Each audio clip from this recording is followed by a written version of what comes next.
Chapter ৪-৫ cult the full mister এর আড্ডায় যারা এসেছিল তারা সবাই এই নামটা নিয়ে মনে মনে ভাবতে লাগল। অনেকেই তাদের সঙ্গীদের সাথে নিচু গলায় আলোচনা করছিল যে তারা কখনো এই ধরনের বিশ্বাসের কারো দেখা পেয়েছে কিনা। এমন উপাসক দল আবার কবে জন্ম নিল, একজন ফিসফিস করে জিজ্ঞেস করল। ঠিক তখনই মিস্টার এ তার পাশের পরিচারককে একটা ব্ল্যাকবোর্ড ধরতে ইঙ্গিত করল। সেখানে লোয়েন ভাষায় কয়েকটা লাইন লেখা ছিল। লাইনগুলো ছিল এরকম: এই যুগের বাইরের এক দ্য ফুল, ধূসর কুয়াশার ওপরের রহস্যময় শাসক, হলুদ আর কালোর রাজা যার হাতে থাকে সৌভাগ্য। সবাই যখন ব্ল্যাকবোর্ডটার দিকে মনোযোগ দিয়ে তাকিয়ে আছে তখন মিস্টার এ তার কর্কশ আর কানে লাগা গলায় কথা বলে উঠল। মিস্টার এ বলল, এখানে যা লেখা আছে সেটা পড়ার জন্য ভুলেও হার্মিস ভাষা ব্যবহার করবে না। জোটন, ইলভিশ, ড্রাগনিজ বা প্রাচীন হার্মিস ব্যবহার করার তো প্রশ্নই আসে না। এমনকি এই বর্ণনাগুলোর সমার্থক কিছু লিখতেও যেও না, তা না হলে ভয়ঙ্কর কিছু ঘটে যাওয়ার সম্ভাবনা আছে। তোমাদের কাজ হল আমাকে এই দ্য ফুলের অনুসারীদের খুঁজে বের করতে সাহায্য করা। অবশ্য তারা নিজেদেরকে ধূসর কুয়াশার ওপরের রহস্যময় শাসক বা সৌভাগ্যের অধিকারী হলুদ আর কালোর রাজার অনুসারী হিসেবেও পরিচয় দিতে পারে।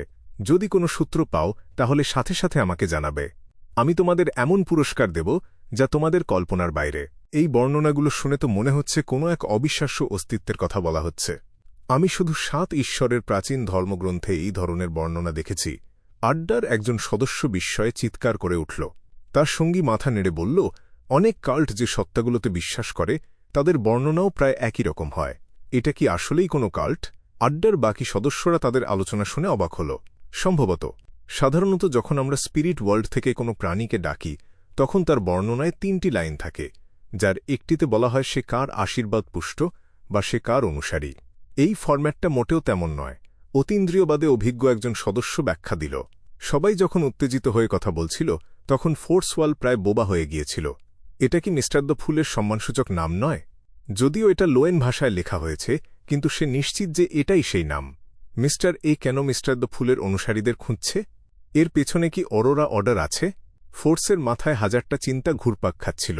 ফোর্স জানত যে মিস্টার এ একজন অরোরা অর্ডারের সদস্য, কারণ কিছুদিন আগে একটি সন্ত্রাসী সংগঠন ইন্টিস রাষ্ট্রদূত বেকারল্যান্ডের হত্যাকাণ্ডের দায় স্বীকার করেছিল। কিছুক্ষণ অবাক হয়ে থাকার পর ফোর্স অবচেতনভাবে নিজেকে একটু গুছিয়ে নিল। সে ভয় পাচ্ছিল যে কেউ হয়তো বুঝে ফেলবে সে ইতিমধ্যে ট্যারট ক্লাবের সদস্য এবং এক অর্থে সে দ্য ফুলের আশীর্বাদ পুষ্ট। আমি তো শুধু সেই কাগজের টুকরোতে থাকা প্রাচীন হার্মিস ভাষায় দ্য ফুলের নামটা পড়েছিলাম আর ধূসর কুয়াশার ওপরে চলে গিয়েছিলাম। এ কথা কেউ জানে না, তাই আমার তদন্তের ভয় পাওয়ার কিছু নেই, কিন্তু সেই কাগজের টুকরোটার সাথে একটা যোগসূত্র আছে। ওটা ভাইকাউন্ট গ্ল্যান্টের কাছ থেকে ধার করা একটা বইয়ে লুকানো ছিল। ফোর্সওয়ালের মাথায় চিন্তাগুলো বিদ্যুৎ বেগে খেলে গেল।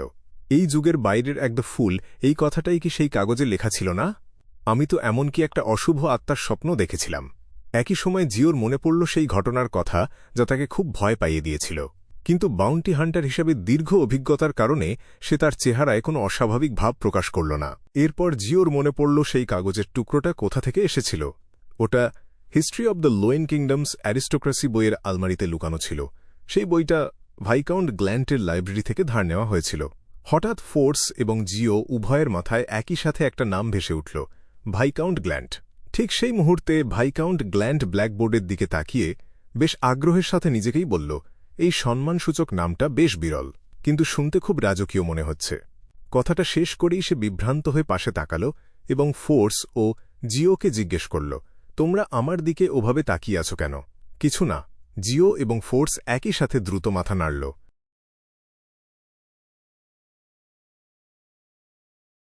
রাতের খাবারের পর একটা খুব সুন্দর করে সাজানো বাড়িতে অড্রে হল প্রবেশ করল। নিজের সাইকোলজি শিক্ষক এসকালান্তের সাথে অড্রে বিশাল গোল্ডেন রিট্রিভার কুকুর সুসিকে নিয়ে লিভিং রুমে ঢুকল। গত সপ্তাহে ঠিক করা একাডেমিক মিটিংয়ে অংশ নিতেই তার এখানে আসা। অড্রে হলের সাথে আসা পরিচারিকা আর দেহরক্ষীরা বাইরেই থেকে গেল, আর সে সুসিকে নিয়ে একটা প্রশস্ত ঘরের দিকে হেঁটে গেল। সেই ঘরে কেন জানি গ্যাসের বাতিগুলো জ্বালানো ছিল না, শুধু কফি টেবিল আর আলমারির ওপর রাখা সোনালি মোমদানির আলোয় ঘরটা আলোকিত হয়েছিল। অড্রে হল চারপাশটা ভালো করে দেখার আগেই দেখল ত্রিশোর্ধ্ব এক ভদ্রলোক তার দিকে এগিয়ে আসছেন। তার গায়ে ছিল ধূসর রঙের টেলকোট। ইনি এই জায়গার মালিক মিস্টার স্টিফেন হ্যাম্প্রেস, একজন আসবাবপত্র ব্যবসায়ী। লম্বা চুলের এসকালান্তে পরিচয় করিয়ে দিল। এসকালান্তে যখন অড্রের পরিচয় দিতে যাচ্ছিল ঠিক তখনই স্টিফেন হ্যাম্প্রেস হাসতে হাসতে বাধা দিয়ে বলল, এসকালান্তে, কিছু বলো না, আমাকে একটু আন্দাজ করতে দাও। তার গোঁফ জোড়া খুব সুন্দর করে ছাঁটা ছিল আর চোখগুলো ছিল গাঢ় বাদামি। তাকে দেখে খুব মার্জিত আর ভদ্র মনে হচ্ছিল। আসবাবপত্র ব্যবসায়ী নয়, বরং কোনো বিশ্ববিদ্যালয়ের শিক্ষক মনে হচ্ছিল। অড্রে হলোকে কয়েকবার ভালো করে দেখে হাসি মুখে স্টিফেন বলল, এসকালান্তে শুধু বলেছিল যে আপনি তার ছাত্রী। হি, আমার বিশ্বাস আপনি একজন উচ্চবংশীয় নারী, এবং আপনি শুধু রূপসীই নন, শিক্ষিতা ও বুদ্ধিমতীও বটে।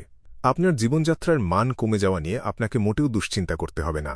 আপনি কিছুটা উত্তেজিত, খুব কৌতূহলী, সহজ সরল এবং একই সাথে ভালোবাসায় পূর্ণ। অবশ্য সবচেয়ে বড় সত্যিটা হলো আপনি অসম্ভব সুন্দর, ঠিক যেন স্বর্গের কোনো দেবদূত। শেষে একটা ছোট কৌতুক করে স্টিফেন হ্যাম্প্রেস তার হাত বুকের ওপর রাখল এবং মাথা নিচু করে অভিবাদন জানিয়ে বলল, স্বাগতম সুন্দরী মিস অ্যাঞ্জেল। আপনার কথা ঠিক আছে, সাইকোলজি অ্যালকেমিস্টসের সদস্য হিসেবে যেমনটা আশা করা যায়। তবে আপনি যা দেখেছেন সেটা কয়েক মাস আগের অড্রে। এটা এখন আমার একটা মুখোশমাত্র। অড্রে মনে মনে হাসল। অড্রে হলো তার মুখে বিস্ময়ের ছাপ ফুটিয়ে বলল, আপনি কি আমাকে আগে থেকে চিনতেন মিস্টার হ্যাম্প্রেস? সে তার অবাক হওয়ার ভঙ্গিটা খুব বেশিক্ষণ মুখে ধরে রাখল না, কারণ সে জানে এমন আবেগগুলো খুব ক্ষণস্থায়ী হয়।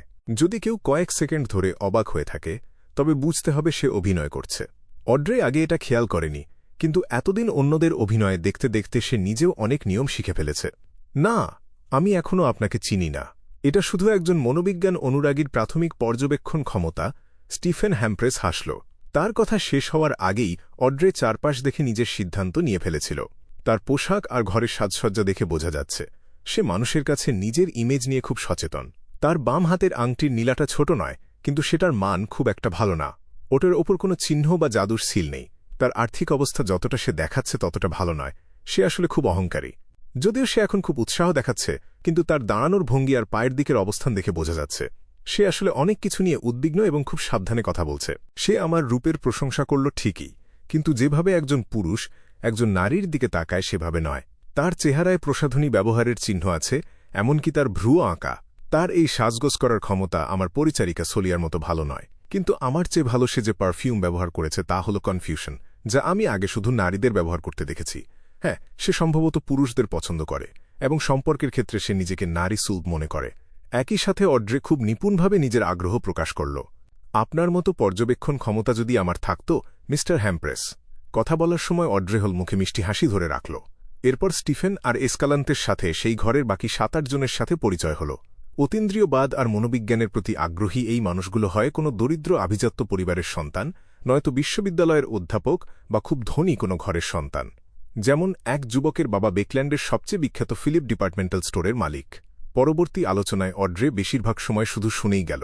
সে যখনই কথা বলছিল সেটা ছিল মূলত কোনো প্রশ্ন জিজ্ঞেস করার জন্য, যার মাধ্যমে তার কৌতূহল আর জানার আগ্রহ প্রকাশ পাচ্ছিল। এই একাডেমিক আলোচনায় এসকালান্তে এবং স্টিফেন হ্যাম্প্রেস ইচ্ছাকৃতভাবে body of heart and mind, spirit world এবং কালেকটিভ সাবকনশাস নিয়ে কথা তুলল। তারা কিছু অনন্য দৃষ্টিভঙ্গি শেয়ার করল, যা অড্রের মনে জমে থাকা অনেক প্রশ্নের উত্তর পেতে সাহায্য করল।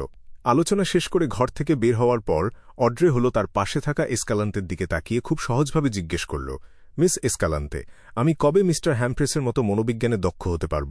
এসকালান্তে ঠোঁট বাঁকিয়ে হাসল এবং মাথা কিছুটা কাত করে অড্রের দিকে তাকাল। খুব শীঘ্রই।